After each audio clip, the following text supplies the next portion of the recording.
back and forth.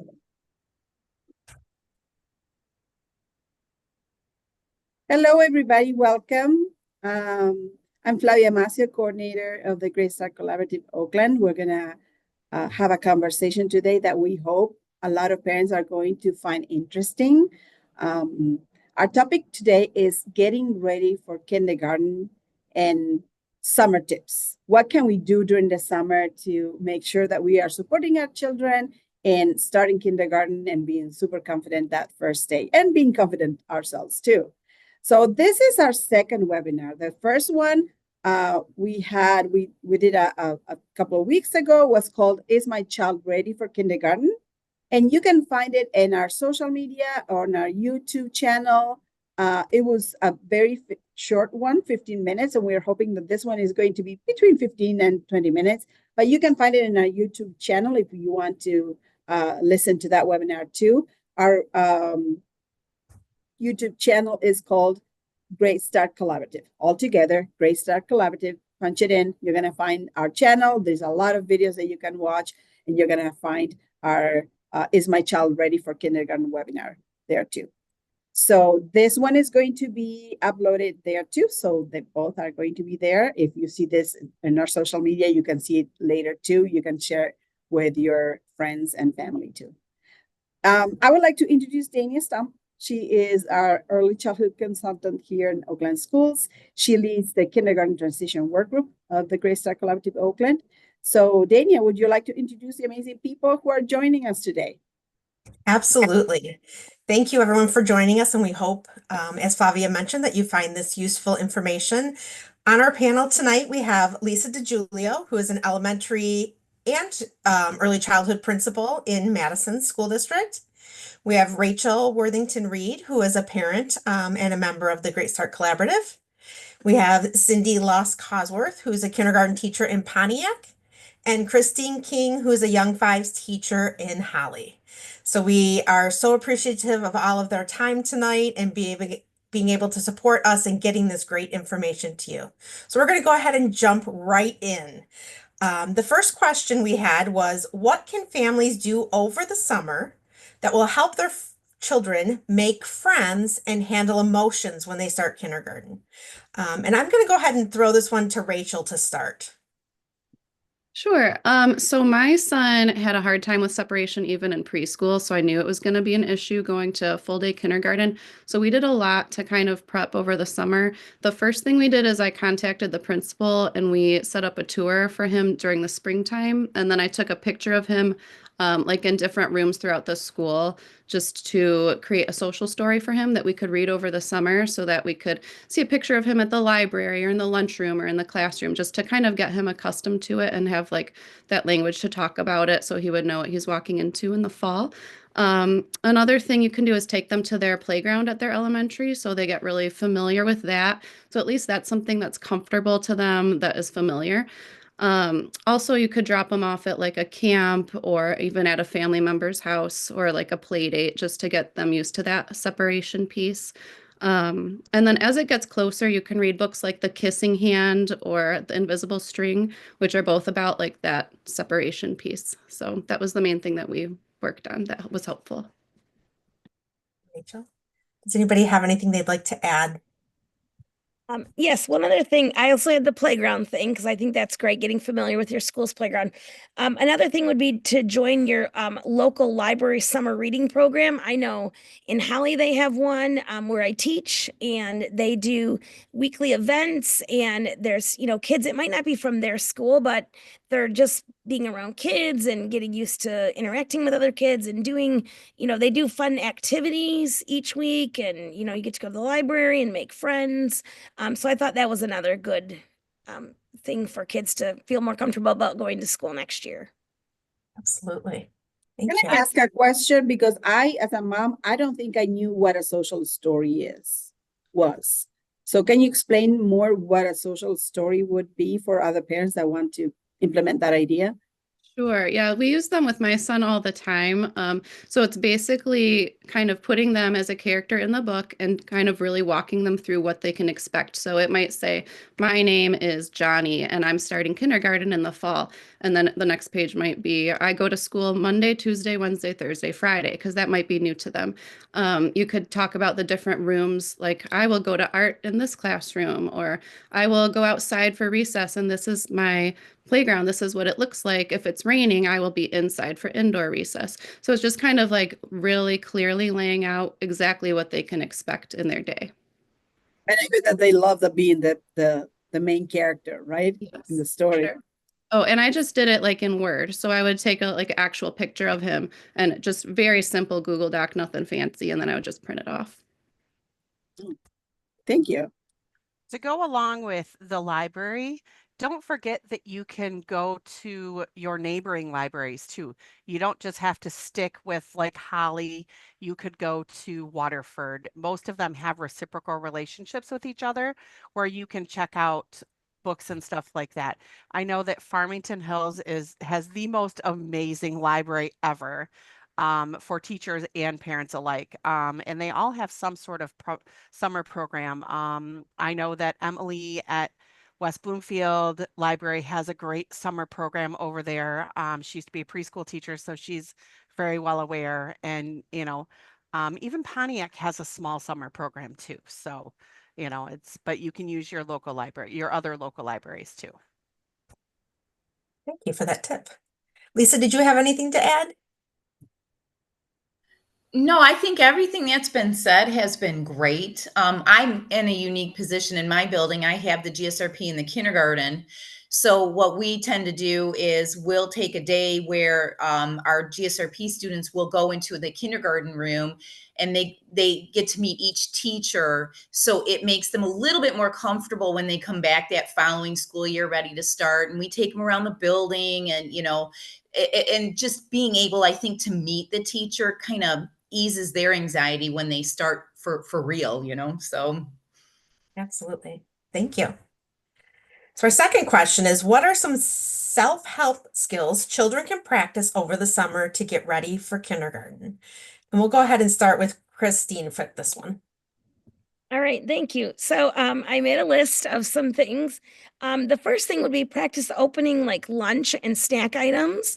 So practice having your child, if they're going to pack their lunch, like can they unzip and zip their lunchbox? Can they do Ziploc baggies?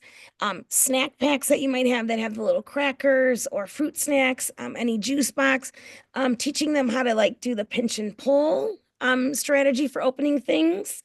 Another thing I thought of was like how to unzip and zip a backpack. And also, can they practice putting it on by themselves? And then can they practice putting papers in there? Like if you've got some papers at home. I know my kids, like that's a struggle for some kids is, doing the backpack, and I have to show them how we slide it in, open the thing, slide it in. So just getting them used to that backpack, because every day they're going to have to, they might have mail going home and they're going to have to pack up their backpack. Also like putting on the coat, the winter gear, practice putting on the coat, zipping it, unzipping it, taking it off, the hats, the gloves, the snow pants and the boots, that kind of stuff. And then another big one would be how to use the bathroom and how to wipe themselves, because as a teacher I'm not allowed, I cannot go into the bathroom and help kids wipe themselves if they need help. So that's another big one that parents could work on at home too. Perfect. Thank you. Anybody else have anything they'd like to add with that? I do. And to continue on with that bathroom is being able to dress themselves, taking off their shoes, changing their pants, changing their underwear. I mean, I can walk them through it, but I have to be outside the door. I can't help them at all. And if unfortunately, there's times where we've had to call parents because a child has had a nasty bowel movement and I can't clean them up, and trying to work with a child to wipe their legs with wipes. I have wipes, but they can't get everything. So working with them to really, help clean themselves up. You know, and we do the pinch and the pull, but we also do the tear because some of the snacks are tears. You know, and showing them the difference, you know, if there's a little slit at the top, you can tear it. Um, you know, teaching them to open a juice box, but not squeeze the juice box so then it doesn't squirt all over Mhm. the place and it's down the front of them. You know, and then I mean, those are the biggest things that we see. And, you know, everything that Christine touched on, you know, just making sure the backpack is still with some of my kids, even at the end of the year now, they still don't know how to pack their backpack, you know, and I mean, it's just, they'll eventually get it, but, you know, we just continue to work and work and work and, you know, so, and turning in the papers, unpacking it and packing it. Absolutely. Yeah. I Well, just had uh, two yeah, go ahead. thoughts. Yeah, sorry. So I was gonna say just helping them do household chores around the house is good for their independence, like even just unloading the silverware from the dishwasher or sorting the socks or whatever little things they can do around the house just to gain like a sense of I can do it on my own.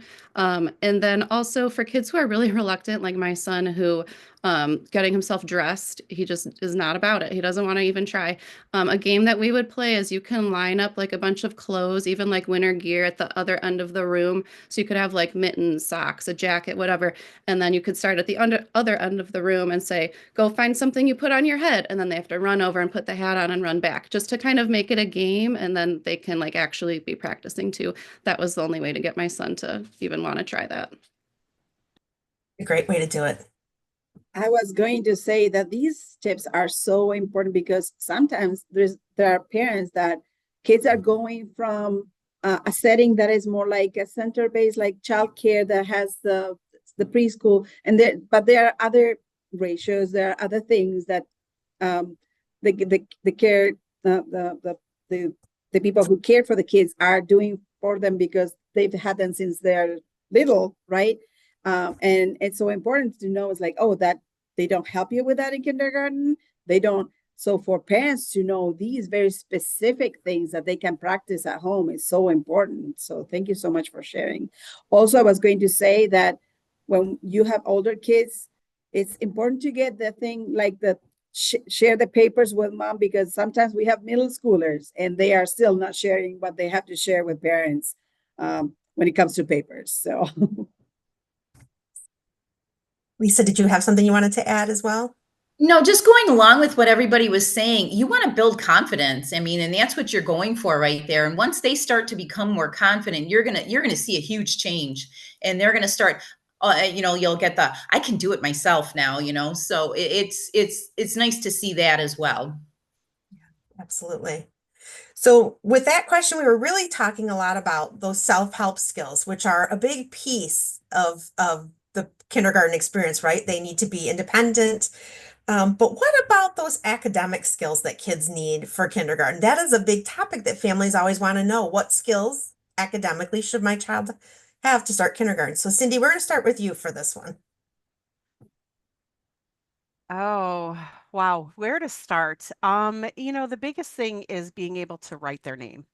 You know, it and doing all you can to help. And it could just be as simple as using Play-Doh to make the letters, because then you're also working on fine motor skills that will strengthen their fingers to help with their hands not getting tired. Because, you know, some kids, their hands get tired when they write, you know, it just depends. Um, as simple as counting, you know, count the steps from the door to the car. You know, count how many goldfish are in your package, or, you know, it, you know, how many, you know, like we used to when I was a kid, it was the big thing was how many licks to get to the center of a Tootsie Pop. You know, just think of it like that. You know, what can we count? Anything and everything. Um, counting socks, counting shirts, counting, you know, things that you already have. It's not anything that you need to buy. It's things that you already have. You can write your name in the sand. You know, it doesn't have to be with pencil and paper. You know, you can write your name with a squirt bottle, you know, right on the driveway. You can get a paintbrush and write, you know, paint on the driveway. You know, just simple things like that. shaving cream, that's most of the stuff you can, if you do want to go buy it, you can get it at the dollar store. Um, and my thing as a kindergarten teacher, I've got 29 kids this year. Tying shoes. If they can't tie their shoes, it's easier to wear Velcro until they can. Um, and we work on tying them, but some kids just don't have the fine motor skills to be able to move their fingers in the way to tie shoes. Usually a lot of my boys are just now getting it towards the end of the year. The girls, of course, most of the time their fine motor skills are better than boys, but I've got some boys that they still wear Velcro shoes, and that's okay too, but they'll get it. I mean, we've got a basket of shoes and they can try, and we'll show them again and again. We'll watch videos on it. But in letters, I mean, you can use newspapers, phones, whatever to look at letters, to find letters. Use your books from the library. Can you find me an A? Can you find me a C? Can you find me the letter that your name starts with? Just simple things like that. Thank you. Can I add to that too? Yeah. You were saying with doing the letters and all that, when you're out in the community, like if you're driving somewhere, point out signs. What does that begin with? What do you look at license plates? I mean, that kind of stuff. Make it a game with them. And also when you're talking about letters and numbers, put them out of order. Mhm. The children will learn them in order, but start putting them, if you see they're catching on to that, put them out of order and see if they can still recognize. I mean, once they start getting that, point out different shapes, point out different colors. So, and you can do that anywhere. That won't cost you anything. So. Right. Absolutely. Rachel, do you have anything to add? Yeah, I would just say the biggest thing is to not feel like you need to go out and buy like a pre-K workbook and have them Right. sitting all summer trying to get ready for kindergarten. Like the best thing you can do is Make play. it fun. Yes, have fun. Exactly. So at least at our kindergarten, they did like a letter boot camp once they started, and they kind of did a letter every day. So they're going to get a ton of exposure. It's going to be fine. I would just like make play the priority, and as much as you can, like bring it up organically. We know kids learn best through play. Perfect. Okay. Okay. We're on to our last question. We know kids have a variety of skill levels when they enter kindergarten. Some have never stepped foot in school before. Some have been in school for a couple years already. So if a child does start kindergarten and needs a little bit of extra help with some of these skills, whether it be the social, emotional, or the academic pieces, what kind of supports might they get in kindergarten? What might that look like? And Lisa, let's have you start that one. Okay. So in our building, when we have children who come in, if a teacher feels unsure about a student, if they're, having issues, difficulties learning things, we start what we call our child study team meetings. And then we have a team there and we start discussing, what do you see? What can we change? What things can we put in place in the room to try to help them out? We have a reading specialist. If they need occupational therapy, physical therapy, we have the OTPT. We have speech. We offer tutoring. Teachers can do a lot of small group or individual group. If you're lucky, you can have a parapro in the classroom and provide support that way. A lot of differentiation. Look at where the children are within your room and differentiate, do that scaffolding, English language learner support. So those are all some of the things that we try to have in place and move from there. Thank you. Christine? All right. And those are all great supports, and we have a lot of those too, but it also depends on your district. I know here in Holly, we do what is called WIN time, which WIN stands for what I need. And it's run, we do it in kindergarten through 5th grade. So not young fives. I just am in charge of my own self with my own room. And so what it is like, teachers will assess their kids at the beginning of the year and then also throughout the year. And they're placed in different groups, and our reading interventionist will work with the grade level and the classroom teachers, and then kids get divided up into different groups for what they need. So there's kids that, might need more support. Like in kindergarten, they might need help with their letters and sounds, but then you might have kids that already know that and now are working on reading words. So that win time is dependent on what kids need. And then the groups are always flexible and fluid. So I know in our district, teachers meet regularly to see if groups needed to be changed. So I know a lot of districts will do, it might be called like MTSS or RTI. We call it win time. A lot of districts call it win time. So that's something your district might have. We also in Holly have behavior interventionists. I know some districts have that too. That's something fairly new for us.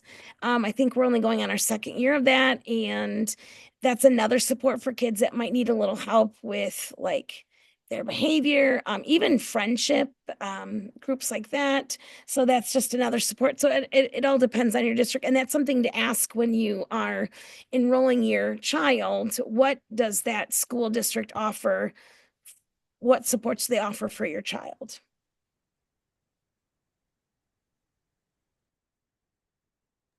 I'll just- Absolutely. We know that it varies district to district. So that's definitely, thank you for bringing that up. Go ahead, Rachel. Sorry, yeah, I was just going to chime in because for our experience last year, my son really struggled with the separation anxiety. So he did not have an IEP or a 504, but he was having a lot of trouble getting out of my car to get into the building. And so we got in contact with a social worker. And so we worked together to create a plan to kind of like a behavior intervention plan almost to get him inside.